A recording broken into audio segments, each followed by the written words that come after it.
Okay, today's offering comes to us from Blue Moon Brewing Company, which is out of Golden, Colorado, and is owned, of course, by Coors Brewing Company, which, of course, is part of the mega conglomerate MillerCoors, merged a few years back, I believe. This one is a pumpkin ale. It's seasonal. Of course, Blue Moon Brewing, mostly known for their Belgian wheat ale that's just everywhere, basically.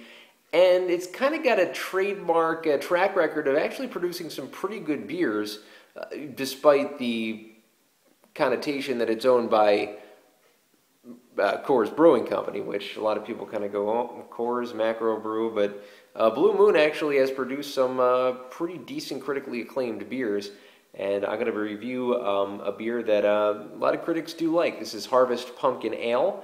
The last pumpkin ale I had was Sam Adams Pumpkin Ale, the Fat Jack, which is an imperial pumpkin ale, very heavy and high on the ABV. This one comes in at 5.7%, so kind of that median range of your normal pumpkin ale. And it's been brewed since 1995 by Blue Moon. They use pumpkin, cinnamon, nutmeg, cloves, and allspice. 16 IBUs, so low on the hop count. Munich and caramel malts, and they use Hallertau hops in this. So we'll see if this tastes like the pumpkin pie that I kind of got from the Fat Jack pumpkin beer. It does have a little description on the bottle. It says, a pumpkin ale crafted with autumn's bounty of vine-ripened pumpkin and flavor of cloves, allspice, and nutmeg, then brewed with a touch of wheat for a smooth, lightly spiced finish. So the wheat, of course, staying true to the Blue Moon.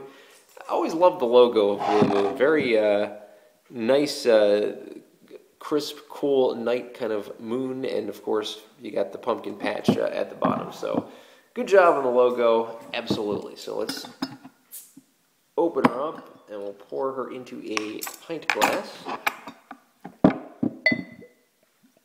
And we see a very deep amber, dark amber kind of color, almost caramel in appearance. And getting a few, a little bit of condensation bubbles right here on the side of the glass. Very fine kind of particulates rising up, as you can see. And a very thin head, not too much going on as far as the fluffiness of the head of this pumpkin ale. And getting a little bit of transparency as well in this beer. So, crafted with not too much stuff going on, but not necessarily a bad thing. Let's grab the aroma. Very spicy, very pungent, very cinnamony. Cinnamony, nutmeggy, I definitely get that big time. Not getting too much of the actual pumpkin.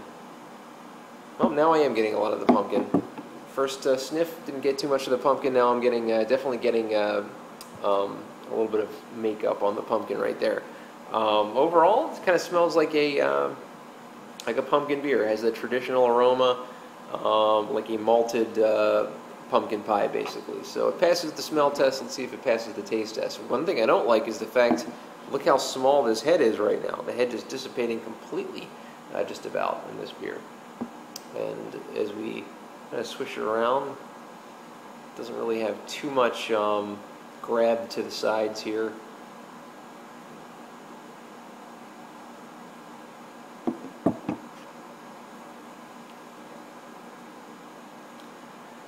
Yeah, it has the taste of the allspice and the cinnamon and the nutmeg and the pumpkin.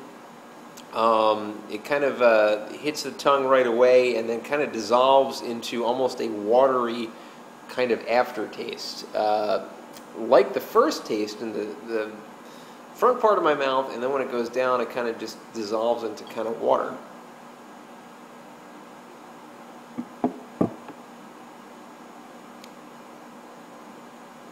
A lot lighter than I kind of expected. A little more carbonation, a little more soda-y than I kind of expected on this particular beer. First, front of the mouth, great, just like you expect a pumpkin beer to be.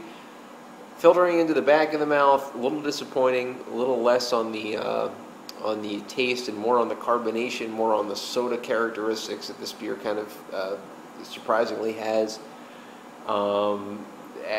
Complete, you know, the thing of it is, I'm not a huge fan of the style, so I don't want to skewer my opinion. However, I did give a high rating to the Fat Jack from Sam Adams, which is in the same style. Really like that beer. This one, not so much. I'm going to give Blue Moon Harvest Pumpkin Ale a 5.5 out of 10.